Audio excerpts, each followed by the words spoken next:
It is a wonderful day for a burn barrel. Welcome to my own little house. I'm Mary Catherine, and it is a beautiful day. I don't know, maybe 60, 65 degrees. I have pecan branches and pine branches all over the property, and I'm going to do a burn barrel today. Here it is. We have a burn permit. I had to start this fire with matches because none of our little clicker fire starters would work. Isn't it pretty? That's pretty.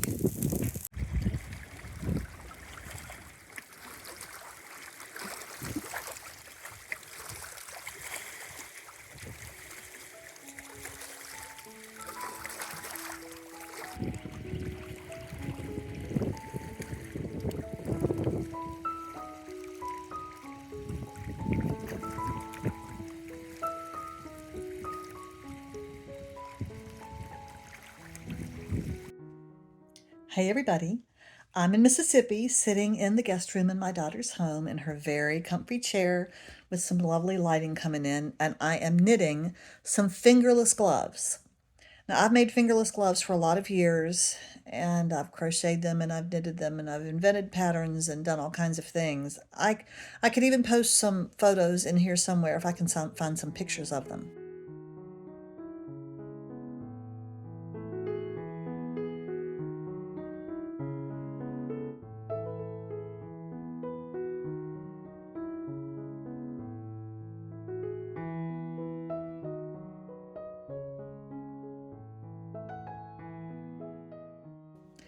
I found some really lovely a yarn. I'm sure it was thrift store yarn, but it's 100% cashmere. I love the colors. They're kind of warm earth tones, browns and grays and greens. So I decided I would take that ball of yarn on the trip with me and make a pair of fingerless gloves. And while I was sitting in the airport waiting for my departure from Raleigh, North Carolina, I knitted up one, and I'll show it to you now.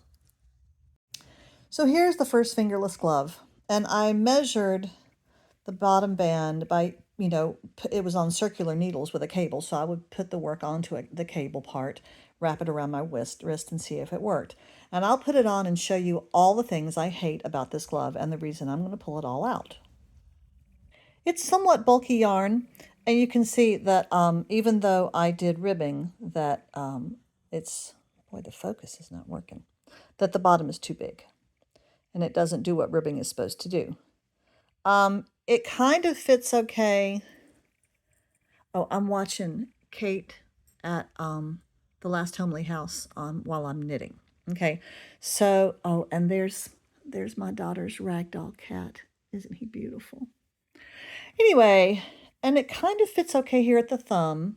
I did cast off 5 stitches on either end of the glove. I did it flat. I didn't do it in the round. So you see here, I had to sew it up the side. Not very good sewing up either. But what that did, I cast on 30 stitches, which was too much, I realized later. And then when I took 10 off for the thumb, which is really a bit too much, then this was too small. I'm left with only 20 stitches here. I did put a little bit of picot border on the top and everything to be cute, but there's no cuteness that can overcome bad design. And so I looked at that afterward. This part's too big. This part's too tight. I was like, oh, this is too big. It just feels terrible. It just feels terrible. And it's really lovely yarn, and I didn't want to waste it. So I started the second one. And on the second one, I decided to cast on only 20, which I thought I remembered was the number I had cast on before when I was doing these things, especially with bulky yarn. So that worked fine. I still did the ribbing, but I failed to increase once the wrist was a little bit snugger. I didn't increase enough as I went up toward the thumb. The thumb area was too tight. And then I cast off for the thumb opening. I only cast off 8, but of course at that point, the rest of the hand where the knuckles are was much too tight. And I was doing a bad job again, so I stopped myself before I got very far. And I pulled that out. Well, I didn't pull the whole thing out. I pulled it down to, I had the ribbing plus 6 rows. So I do 4 rows of ribbing, and then I did 6 rows of knit on the outside, purl on the inside, obviously. And at that point, I decided to start increasing. I increased on the next row, which was a purl row. I increased at the beginning, and then I increased 1 stitch at the next row, which was a knit increase at the beginning of the row. That gave me 2 more stitches. And so now I'm going to proceed and carefully make sure that I'm increasing enough for comfort, but I want it to be too bulky. And I think I am still going to cast off a total of 8 stitches at the thumb, 4 on each end. See how that does, and if that gives me enough room for the thumb. It should. I think that's what I used to do as well. It's been a couple of years, I think, since I've made any of these, and I think I was crocheting them last time I did them. But I really do like to knit them, so I'll continue, and we'll see if this other glove is better. And if I find a pattern I like, then I'll pull out that first one, which is so bad, and do it again.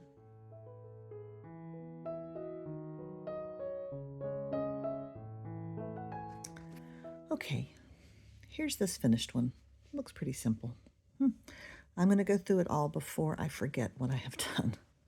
So, cast on 20 stitches. Did 4 rows of ribbing to knit 2 purl. Then I did 6 rows of stockinette, I think they call it, yes, where you have the nib on the front and the purl is on the back. And then the next row, which was a purl row, I increased on this end, and the next row was a knit row, so I increased on this end. And then I did 2 regular rows, and then again I increased on the purl row on the beginning of the row and the knit row on the end of the row. So at that point I had started with 20 and I added 4, and that increase came through here, you see. Then so I was on a knit row and I cast off 4, went to the end, turned around, and on my purl row I cast off 4. Okay, and then I finished that purl row. And on the very next knit row, I went ahead and increased 1 stitch on either end. And I do that by knitting in the front and knitting in the back. And that does give you this funny little bar, which I'm not fond of. And then, okay, so that was a knit row, and then I did a purl row, and a knit row, and a purl row, and then I increased again on either end of it. So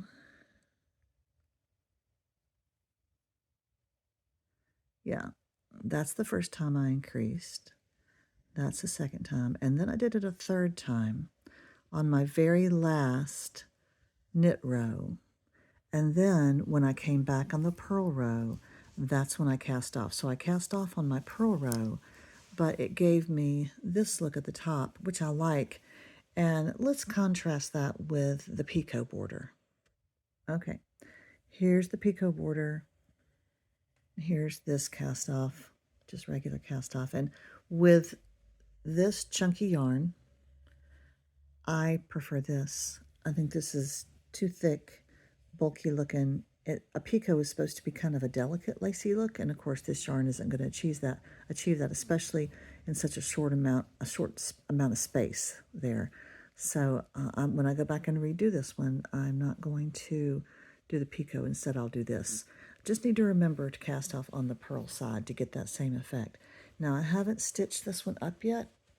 Again, this is another technique I kind of forgot, was to not stitch this one up, do the second one, lay them over top of each other, make sure that they're identical, and do that as you go along before you sew up either one of them. So I think I'm going to like this better. It's hard to fit it to my hand quite yet. I do have smallish hands. They're fairly muscular from playing the piano, but I have thin fingers, thin wrist, and so the smittens I make tend to be a little on the smaller side unless I intentionally make them bigger.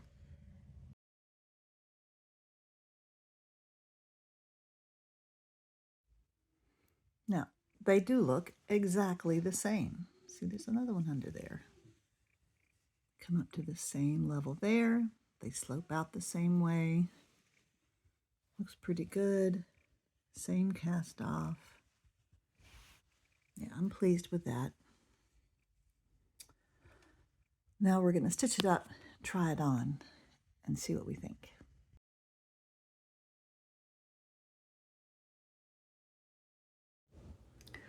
Well, I finished them off, and here they are.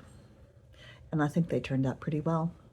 I did take a little picture of them on, but and they slip on easily. This is what you're looking for in a fingerless glove. It needs to slip on easily.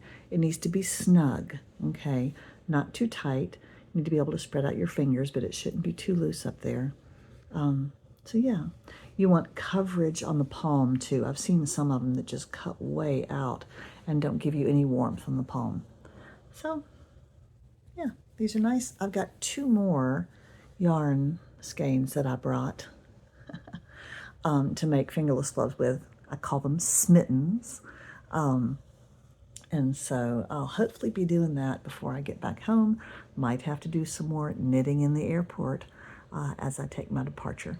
Thanks for joining me. I'll see you next time. Bye-bye. Hello, Bonzo. What are you doing? Oh, you're so pretty. So pretty, boy.